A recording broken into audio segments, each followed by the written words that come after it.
Bismillahirrahmanirrahim. Assalamualaikum warahmatullahi wabarakatuh. Sebelumnya perkenalkan, nama saya Ardius dengan NIM 1811310042. Saya berasal dari Prodi Komunikasi dan Penyiaran Islam semester 5 kelas B. Untuk di video ini saya akan menjelaskan materi saya yang saya ambil dari pertemuan ke-6, kalau nggak salah pertemuan ke-6 sebelum UTS, dan ini tentunya tugas UTS dari Ibu Poppy Damayanti. Dan apa itu materi yang saya ambil? Materi yang saya ambil itu berjudul persepsi interpersonal. Baiklah, saya langsung saja untuk menjelaskannya ya. Apa itu? Sebelum saya menjelaskan persepsi interpersonal itu, maka kita harus sama-sama mengetahui apa itu persepsi. Persepsi adalah pengalaman tentang objek, peristiwa, dan hubungan-hubungan yang diperoleh dengan menyimpulkan informasi dan menafsirkan pesannya. Jadi persepsi itu lahir dari diri seseorang melalui pengamatan dia dari sebuah objek, dari pengalaman-pengalamannya, dari peristiwa-peristiwa dan hubungan-hubungannya dengan sesama manusia. Maka di situ dia akan menyimpulkan sebuah persepsi dan menafsirkan pesan-pesan yang dia ambil dari tadi. Terus saya menjelaskan apa itu persepsi interpersonal. Jadi itu digabung dari kata persepsi tadi, maka digabung dengan interpersonal. Sebagaimana persepsi interpersonal merupakan salah satu faktor yang mempengaruhi komunikasi interpersonal. Sebagaimana diketahui bahwa kehidupan individu tidak dapat lepas dari lingkungannya, baik itu lingkungan fisik maupun lingkungan sosial. Terus persepsi interpersonal adalah pengambilan kesimpulan tentang orang lain dari stimulus yang sampai kepada kita. Betapapun tidak lengkap informasi yang kita terima, maka hal ini dari penjelasan yang tadi, persepsi interpersonal adalah pengambilan kesimpulan tentang orang lain dan stimulus yang sampai kepada kita. Betapapun tidak lengkapnya informasi yang kita terima dari stimulus orang terhadap kita tadi, maka hal-hal itu bahwa persepsi interpersonal adalah memberikan makna terhadap stimulus yang sampai kepada kita. Betapapun tidak lengkapnya informasi yang kita terima, dengan kata lain, persepsi interpersonal adalah proses perorganisasian, penginterpretasian terhadap stimulus yang diterima oleh organisme atau individu, sehingga merupakan salah satu yang berarti dan merupakan aktivitas yang aktif dan integratif dalam keseluruhan pribadi individu. Berdasarkan penjelasan tadi, maka saya dapat menyimpulkan ya, bahwa persepsi interpersonal adalah pengambilan kesimpulan dan pemberian kesan terhadap orang lain melalui stimulus yang diterimanya, sehingga individu memiliki gambaran dalam melihat pihak lain yang diajak komunikasinya.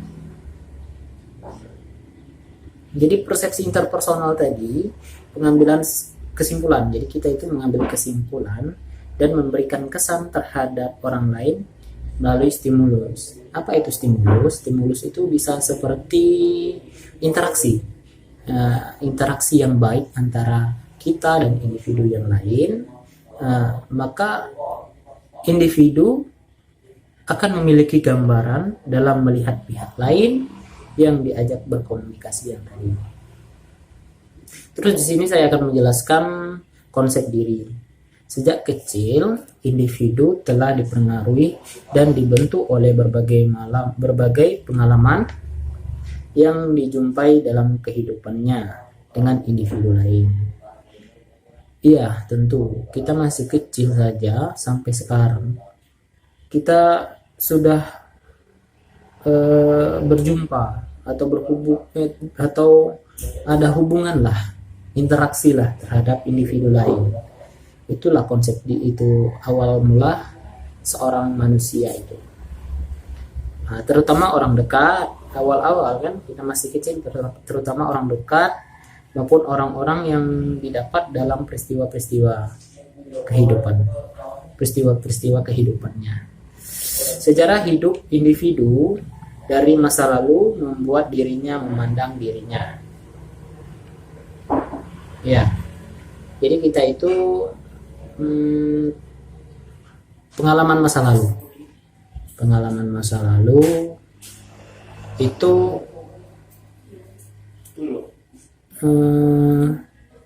membuat kita bisa menggambarkan seperti apa kita dulu, seperti apa kita lalu, bagaimana, terus apa perubahannya untuk kita saat ini, apakah ada pelajarannya. Nah, itulah manusia. Kehidupan itu, individu itu selalu membuat dirinya memandang dirinya sendiri, tentunya untuk lebih baik atau lebih buruk dari kenyataan yang sebenarnya. Cara pandang individu terhadap dirinya sendiri akan membentuk suatu konsep dirinya sendiri. Ya, cara pandang individu, contohnya saya memandang diri saya sendiri, maka saya akan membentuk suatu konsep diri saya sendiri. Karena mengapa? Konsep diri itu bisa seperti tujuan hidup.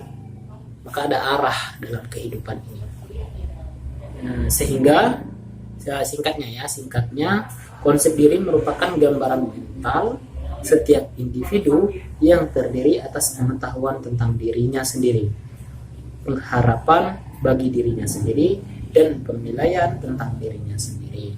Jadi konsep diri itu berupa gambaran mental, gambaran mental kita, individu, atas pengetahuan tentang dirinya sendiri. Jadi kita itu menilai diri kita sendiri untuk pengharapan bagi jadi konsep diri itu berupa gambaran atas pengetahuan tentang diri kita sendiri dengan tujuan pengharapan bagi dirinya sendiri, harapan-harapan yang baik ke depannya. Itulah konsep diri kita bangun melalui gambaran mental atas pengetahuan kita kepada diri kita. Maka lahirlah pengharapan bagi diri sendiri, penilaian tentang dirinya sendiri, apakah sudah baik, apakah masih buruk saja hari-hari kita, apakah semua hari-hari kita sama saja, apakah ada kemajuan. Maka di situ kita sedikit-sedikit mengetahui perkembangan dirinya, maka harus ada perubahan dalam dirinya. Jadi dalam konsep diri itu, konsep manusia, konsep diri sendiri harus ada, karena kita akan ada tujuan hidup, bahagia di dunia ini. Harus dengan tujuan itu maka kita akan sukses. Terima kasih. Mungkin hanya itu yang bisa saya sampaikan. Kurang dan lebihnya saya mohon maaf. Saya akhiri. Wassalamualaikum warahmatullahi wabarakatuh.